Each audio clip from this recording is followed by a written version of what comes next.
যাদের ভিতর ঈমান আছে তারা ভারতের গোলাম হতে পারে না। যাদের ভিতরে ঈমান আছে ওরা ভারতের গোলাম হতে পারে না। বেঈমান আর কাফের আর মুনাফিকরা ভারতের গোলাম হতে পারে। কথা ঠিক কিনা? এটা কোরআন সুন্নাহর আলোকে বলতেছি, চ্যালেঞ্জ করার থাকলে কেউ আইসা কইরেন। ভারতের গোলাম একজন ইমানদার করতে পারে না। আমরা কারো গোলাম না, আমরা যার গোলাম তিনি কে? জোরে চিৎকার করে বলেন, তিনি কে? চট্টগ্রামে অ্যাডভোকেট সাইফুল ইসলাম আলিফ ভাইকে ইসকনের সদস্যরা দিন দুপুরে প্রকাশ্যে তাকে গলা কেটে তাকে হত্যা করেছে, ঠিক না? এটা কোরআনের সাথে মিলে কি মিলে না? আমরা দলে দলে বিভক্ত হওয়ার কারণে আজকে মুসলমানরা চেচনিয়াতে মার খায়। আজকে মুসলমানরা দলে দলে বিভক্ত হওয়ার কারণে বসনিয়াতে মার খায়। মুসলমানরা আজ দলে দলে বিভক্ত হওয়ার কারণে ফিলিস্তিন ধ্বংসের পথে, মসজিদে আকসা ধ্বংসের পথে। সারা দুনিয়ার মুসলমানরা আজকে পৃথক হওয়ার কারণে, আলাদা আলাদা থাকার কারণে আমাদের প্রাণের স্পন্দন ভারতের বাবরি মসজিদকে আজ 30টা বছর পর্যন্ত শহীদ করে দেওয়া হয়েছে। 30 বছর পর্যন্ত বাবরি মসজিদে নামাজ পড়তে দেওয়া হয় নাই। চতুর্দিকে বন্ধ করে তালাবদ্ধ করে দেওয়া হয়েছে, নামাজ রোজা সব বন্ধ।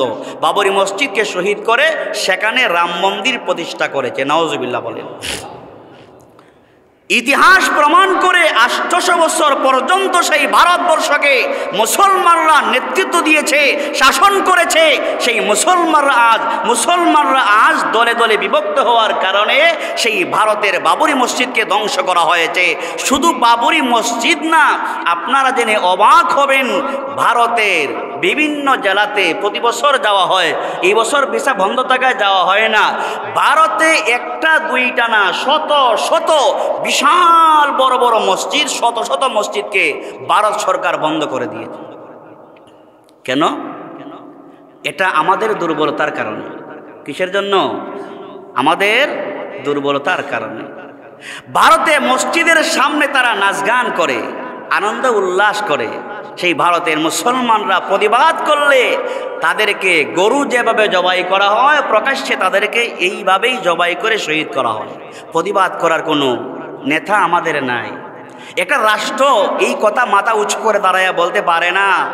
আরেকজন মুসলমানকে যদি হত্যা করা হয়, আরেকটা মসজিদের ইটকে যদি ভাঙা হয়, আরেকটা মসজিদের ইটের আরেকটা মসজিদে যদি হামলা করা হয়, তাহলে ভারতকে বোমা মেরে টুকরা টুকরা করে দেওয়া হবে। এই হুঙ্কার দেওয়ার মতো সারা পৃথিবীতে একজন নেতা আজ নাই। কেন? সারা দুনিয়া শাসন করেছেন রাসূল পাক সাল্লাল্লাহু আলাইহি সাল্লাম, সারা পৃথিবী সাহাবায়ে কেরাম শাসন করেছেন, সারা দুনিয়াকে মুসলমানরা শাসন করেছেন। আজ আমরা ওয়ালা তাফাররাকু, আমরা পৃথক হওয়ার কারণে, দলে দলে বিভক্ত হওয়ার কারণে আজকে মুসলমানদের ইতিহাস, ঐতিহ্য সব কিছু আমাদের হাতছাড়া হয়ে যাচ্ছে। ফিলিস্তিনে লক্ষ লক্ষ মা বোনরা আর্তনাদ করতেছে। আল্লাহ কোরআনে বলেন, ওয়ামা লাকুম লা তুকাতিলুনা ফি সাবিলিল্লাহি ওয়াল মুস্তাদআফিনা মিনার রিজাল ওয়ান নিসা ওয়াল ওয়িলদান। আল্লাহ বলেন, ওয়ামা লাকুম লা তুকাতিলুনা ফি সাবিলিল্লাহ। এ দুনিয়ার ইমানদাররা, মুসলমান দাবি করো, তোমাদের কি হয়েছে? তোমরা কেন লড়াইয়ে বের হও না? তোমরা কেন জিহাদে বের হও না? তোমার পাশের রাষ্ট্রে মুসলমানদেরকে গরু জবাই করা হয়, তোমার পাশের রাষ্ট্রে মুসলমানদের শরীরের চামড়াকে উফরে ফেলা হচ্ছে, তোমার পাশের রাষ্ট্রে মসজিদকে ভেঙে গুড়িয়ে দেওয়া হচ্ছে, তোমার আশেপাশে মুসলমানদেরকে নির্যাতন নিপীড়ন করা হচ্ছে, আর তুমি নাক ডাকিয়ে ঘুমায়া তাহাজ্জুদে নামাজ পড়ে তুমি বলো তুমি খাঁটি মুসলমান। তাহাজ্জুদে নামাজ পড়লেই খাঁটি মুসলমান হবে না। পাশের রাষ্ট্রে মসজিদ ভাঙা হয়, হুঙ্কার দিতে হবে। পাশের রাষ্ট্রে মুসলমানকে শহীদ করা হয়, হুঙ্কার দিতে হবে। পাশের রাষ্ট্রে মুসলমানকে গরু জবাইয়ের মতো শহীদ করা হয়। আপনি আমি যে যেখানে থাকি, যেই রাষ্ট্রেই থাকি, আপনি আমাকে তার প্রতিবাদে ফেটে পড়তে হবে। কথা ঠিক কিনা? আজ আমার সোনার বাংলাদেশকে বিশেষ করে যদি আমরা ঐক্যবদ্ধ হয়ে না থাকি, দেশের পক্ষে কথা বলা এই মেম্বার থেকে বলতে হবে, দেশের পক্ষে দুনিয়ার যেখানে যাই দেশের পক্ষে কথা বলতে হবে। এটা আমার ইমানি দায়িত্ব। এটা আমার কি? এটা আমার ইমানি দায়িত্ব। কে বেজার হবে, কে খুশি হবে, কে খুশি হবে, নো টেনশন। এগুলা টেনশন করার দরকার না। কিয়ামতের ময়দানে আল্লাহর আদালতে একজন মুসলমান হইয়া আমাদের সকলকে দাঁড়াতে হবে। দাঁড়াতে হবে কি হবে না? 56,000 বর্গ মাইল নিয়ে যেই গভীর ষড়যন্ত্র শুরু হয়েছে, আমরা আজও এগুলা বুঝতে পারি নাই কি শুরু হয়েছে দেশের বিরুদ্ধে। এত সব আলেমদেরকে কেন নির্যাতন করা হয়েছে, এত সব আলেমদেরকে কেন ফাঁসি দেওয়া হয়েছে, বিএনপির ইলিয়াস আলীকে কেন গুম করা হয়েছে, আবরার ফাহাদকে কেন হত্যা করা হয়েছে, আরও বিভিন্ন আল্লামা সাইদিকে কেন শহীদ করা হয়েছে, বড় বড় আলেমদেরকে কেন জেলখানায় বন্দি করে রাখা হয়েছে, এই ভারতের এই মারাউনদের ইশারা ইঙ্গিতে আমার দেশের আলেমদেরকে হত্যা করা হয়েছে।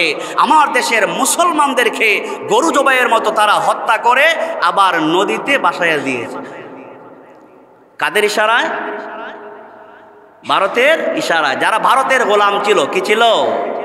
যাদের ভিতর ঈমান আছে তারা ভারতের গোলাম হতে পারে না। যাদের ভিতরে ঈমান আছে ওরা ভারতের গোলাম হতে পারে না। বেঈমান আর কাফের আর মুনাফিকরা ভারতের গোলাম হতে পারে।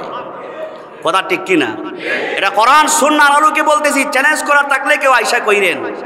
ভারতের গোলাম একজন ইমানদার করতে পারে না। আমরা কারো গোলাম না, আমরা যার গোলাম তিনি কে? জোরে চিৎকার করে বলেন, তিনি কে? আল্লাহর নবী ভবিষ্যৎবাণী করে গেছেন, আমাদের এগুলা জানতে হবে। আল্লাহর নবী ভবিষ্যৎবাণী করে গেছেন, ভারতের বিরুদ্ধে ভবিষ্যৎবাণী করে গেছেন। একটা উদাহরণ আপনাদের সামনে দিব, মনোযোগ দিয়ে শুনবেন। রাসূল পাক সাল্লাল্লাহু আলাইহি ওয়াসাল্লাম ভারতের বিরুদ্ধে তথা হিন্দুস্তানের বিরুদ্ধে ভবিষ্যৎবাণী করে গেছেন হাদিসে পাকে, যাকে গজওয়াতুল হিন্দ বলা হয়। কি বলা হয়? গজওয়াতুল হিন্দ মানে গজওয়ার হিন্দের যুদ্ধ। হযরতে আবু হুরায়রা রাদিয়াল্লাহু আনহু থেকে বর্ণিত, নাসাই শরীফের হাদিস।